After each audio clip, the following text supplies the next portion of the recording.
Oh, that's right. What should I name the sequel? I wonder. Let's see. The Tale of Naruto Uzumaki. Yes, that has a nice ring to it. ඉතින් කොහොමද යාළුවනේ අද මං අරන් ඇවිත් තින්නේ Naruto Classic Series එකේ 165 වෙනි හා 166 වෙනි එපිසෝඩ්. ඉතින් අද එපිසෝඩ් එකේ ටයිටල් එක වෙන්නේ Naruto මියයයි කියලා. ඉතින් මේ ටයිටල් එක වැටෙන්න හේතුව මොකද්ද? Naruto රාද එපිසෝඩ් එකේ මොකද වෙන්නේ කියලා අපි අද එපිසෝඩ් එකේ බලමු. එපිසෝඩ් දෙකක් අරන් ඇවිත් තිනවා. ඉතින් මේ එපිසෝඩ් එක පුරාම ඔයාලා හිතන්නේවත් නැති දේවල් ගොඩක් වෙන්න තියෙනවා. ඉතින් වීඩියෝ එක අන්තිම වෙනකම් බලන්න කියලා අනිවාර්යෙන් මතක් කරනවා. ඉතින් ඔයත් අබිරහස් වීඩියෝ නොදන්න දේවල් ගැන දැනගන්න කැමති කෙනෙක් නම් මගේ මේ channel එක subscribe කරලා support එකක් දෙන්න. ඒකෙත් ඉස්සරහට වීඩියෝ ගොඩක් වැටෙයි. ඉතින් අද අපි බලමු මේ එපිසෝඩ් එකේ මොකද වෙන්නේ කියලා. මතක ඇතුව වීඩියෝ එක අන්තිම වෙනකම් බලන්න. එහෙනම් channel එක subscribe කරලා නැති කට්ටිය channel එක subscribe කරන් යන්න. එහෙනම් අපි යමු අද අලුත් වීඩියෝ එකට. 가방에 안에 굳은 다시 믿어 backpacker 우리는 backpacker you'll be the backpacker 내가 묻은 신발이 바래줘도 backpacker 우리는 backpacker 출발은 언제나 겁없이 시작부터 맨발 내 눈에 싹 다 basic without a step pipe 들어퍼진 내 black top protecting my necktie 기본이 안 greatness stupid I'm ready to fire out ambition escape planning 가려 부른 없이 ඉතින් දැන් තෙන්තෙන් හා නෙජී නරුටෝව බේරගන්න යන්න අවශ්‍ය බව කිව්වත් Land of the Bird Village එකේ අපේ මෙහෙයුම අවසන් බව කකාෂි කියනවා. කොහොමුණත් කණ්ඩායම් නායකයෙ විදිහට ඒක තමන්ගේ වගකීම බව නෙජී කිව්වත් මෙහෙයුම් වලදී විවිධ කැපකිරීම් කරන්න වෙනවා. එහෙම කියමින් නෙජීව හා තෙන්තෙන්ව අඬ ගහගෙන කකාෂි යනවා. ඉතින් මෙයාලයක්දී එයාලා දිහා සැඟවිලා දෙන්නෙක් බලන් ඉන්නවා. මේ කොණ්ඩේ වවන් ඉන්න කෙනාගේ නම හොකුෂින්.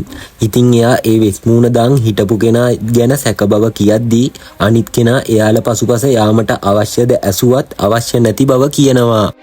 දැන් මෞසසාමා ළඟට ආපු සෙබලෙක් කොනහ දෙසට කකාෂියා අනෙක් අය ගිය බව කියනවා. ඉතින් සාගිසාමාද මන්දිරයට ඇතුළ වුණ අනිත් කෙනා ගැන බලාගන්නව ඇති බව මෞසසාමා කියනවා.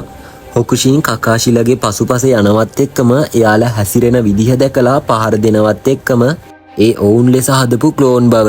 ඉතින් හොකුෂිට තේරුම් යනවා එයාලා තමන්ව රවට්ටපු බව. ඉතින් දැන් කොමේසාමා සිරගල්ල තියෙන තැනට නිලධාරීන් පිරිසක් පැමිණ එයාව මෞසසාමා ළඟට කැඳවගෙන යනවා. ඉතින් ඔයාගේ බලතල අනිසි ලෙස භාවිතා කරලා තියෙනවා.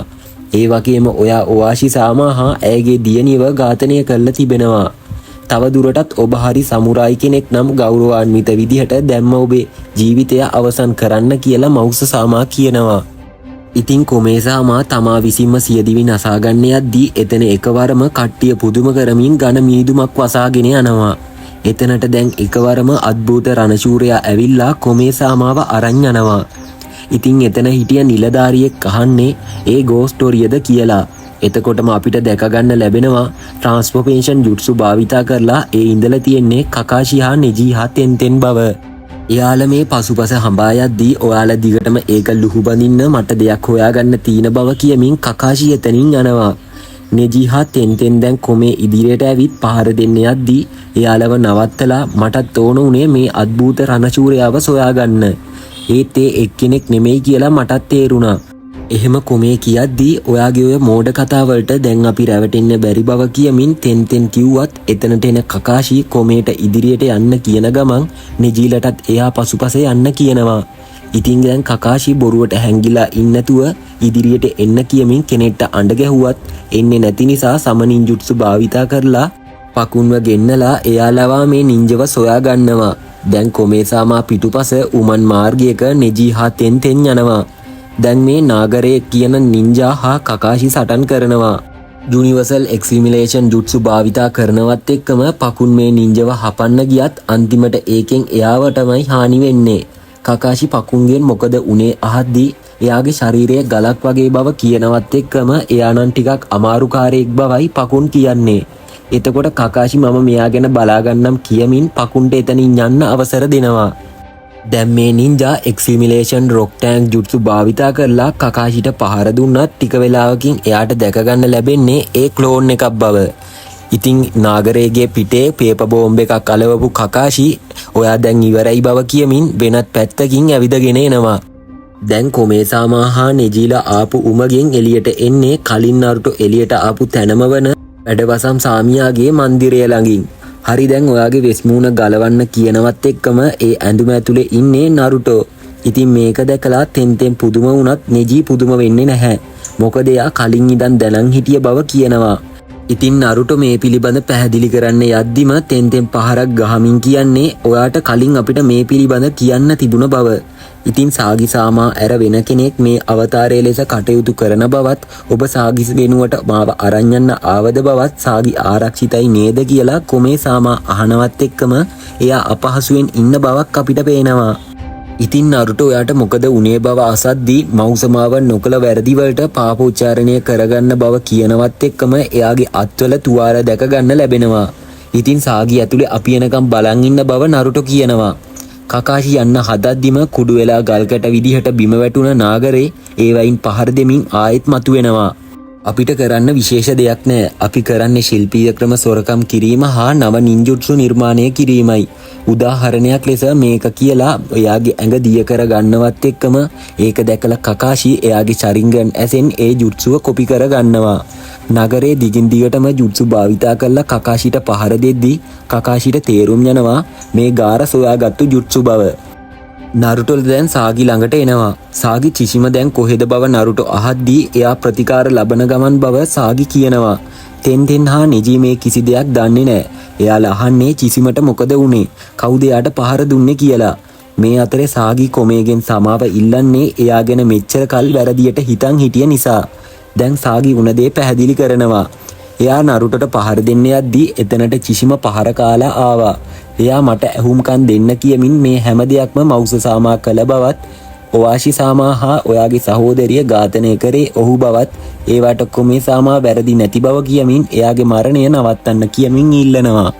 ඉතින් නරුටෝ එයාව බේරගමු කියලා යන්න හැදුවත් සාගි කියන්නේ මට මරණ දණ්ඩනය නවත්වන්න බෑ. එතකොට මවුස දැනගනී මම මේව දන්න බව. ඉතින් මට එතකොට පලිගන්න වෙන්නේ නැති බව. ඉතින් ඔයාට බැරි නම් මම තනියම එයාව බේරගන්නම් බව නරුටෝ කියනවා.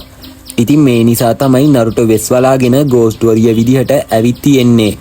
ඉතින් මට මේ හැම දෙයක්ම දැනගන්න අවශ්‍ය වුණ නිසා මම අද්භූත රණචූරයෙකු ලෙස හැසිරුණ බවත් එදා අවසානයේ කොමේ සාමා ළඟට ආවේ මම නෙමෙයි.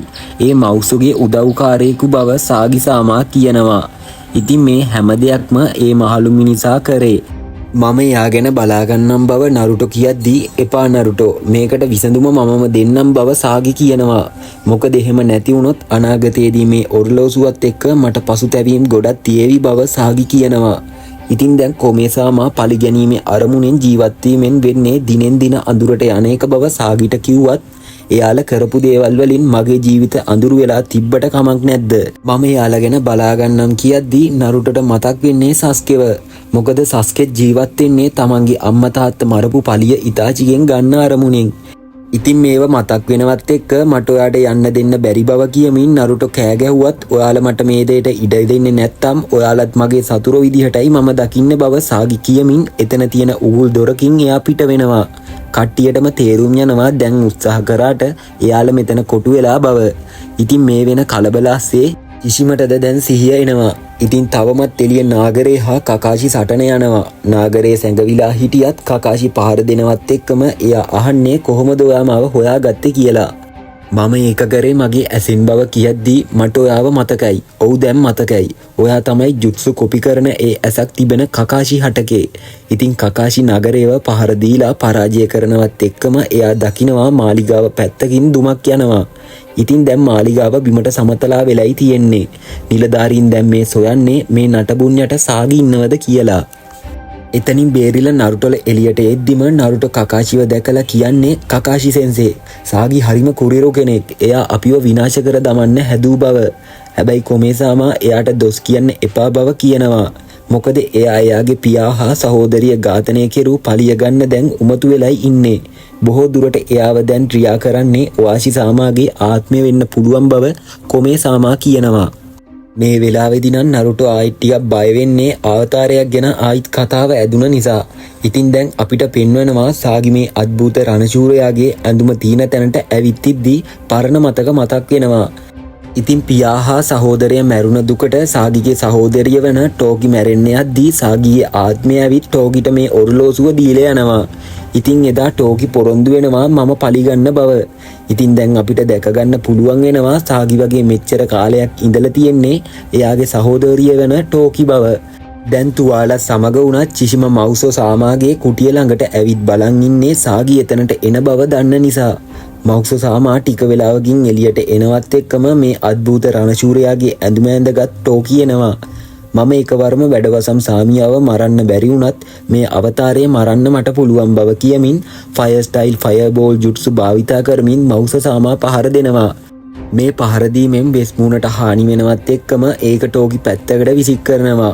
ඔයා මම දැකපු මවුසෝ නෙමෙයි බව ටෝකි කියමින් පහර දෙනවත් එක්කම ඔයා හරි මම මවුසෝ නෙමෙයි.